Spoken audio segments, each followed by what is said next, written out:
The interpretation of dreams is the royal road to a knowledge of the unconscious.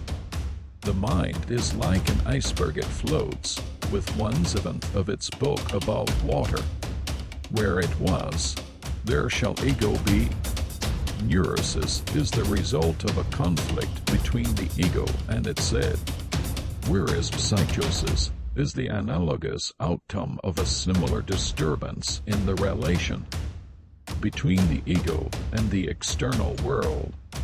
The ego is not master in its own house.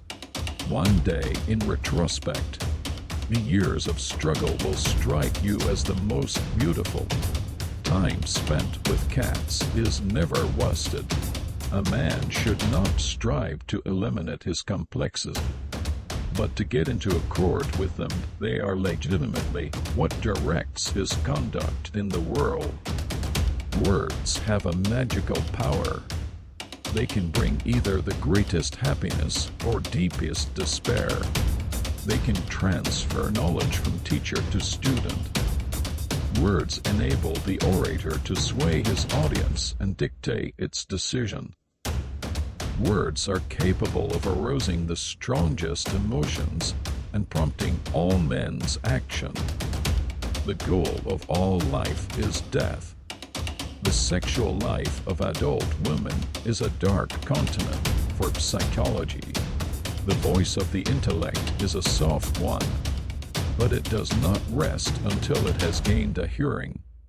The only person with whom you have to compare yourself is you in the past. Civilized society is perpetually menaced with disintegration through this primary hostility of men towards one another. Men are more moral than they think and far more immoral than they can imagine. Everywhere I go, I find a poet has been there before me. Anatomy is destiny. A fear of weapons is a sign of retarded sexual and emotional maturity. Beauty has no obvious use, nor is there any clear cultural necessity for it.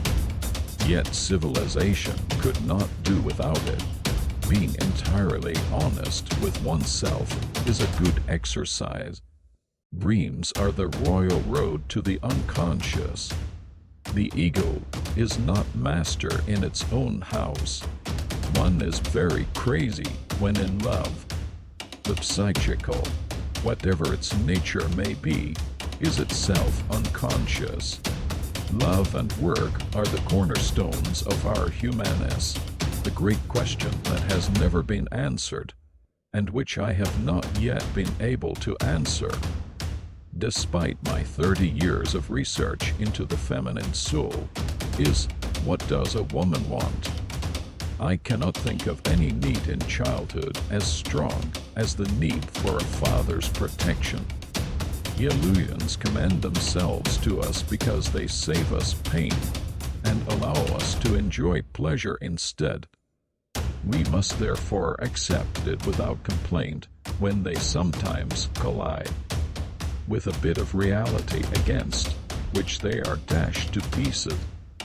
The first human who hurled an insult instead of a stone was the founder of civilization.